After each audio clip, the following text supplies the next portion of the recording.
Hi everyone, my name is Leanne Young and I am co-founder and Chief Academic Officer for ASCD Student Growth Center.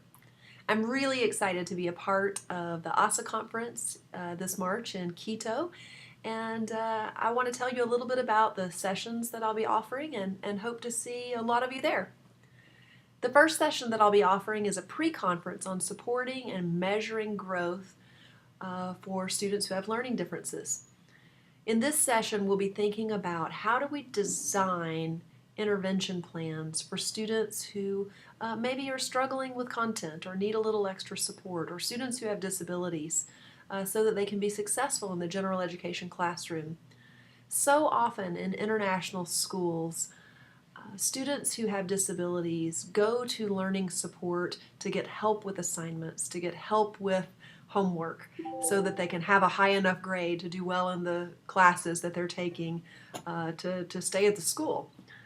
And what I want us to do is think about really new visions for inclusion and how can we select meaningful goals for students who have disabilities or are struggling for non-disability reasons, and how do we measure progress on their growth. Most of the time, teachers are left to come up with their own way of measuring progress.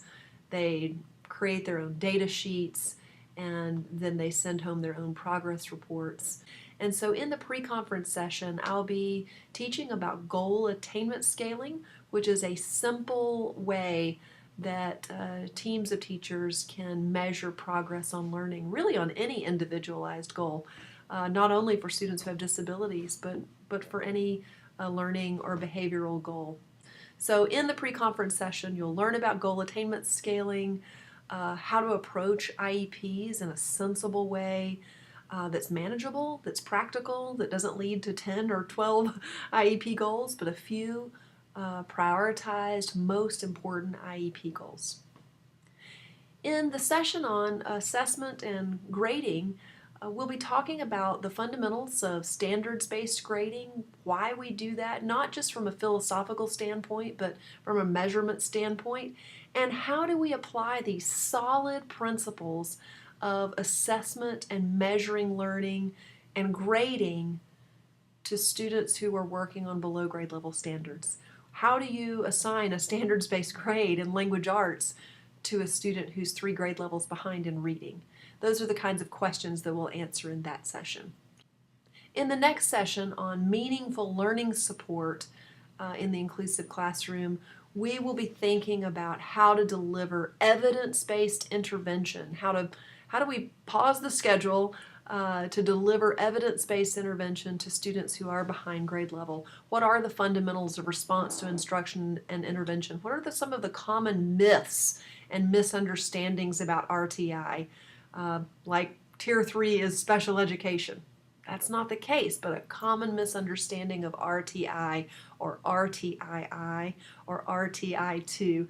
We'll talk about all of this lingo, what it means, what the fundamentals are, and how we really boil it down to what's most important for a student, and instead of taking an approach of breadth in the IEP and in providing learning support, how do we select the most critical skills and support those really, really well? So take an approach of depth to supporting students who need support to be successful in the general education curriculum. You can find me online at studentgrowth.org. You can email me at young@studentgrowth.org, and I look forward to seeing many of you in these upcoming sessions in Quito.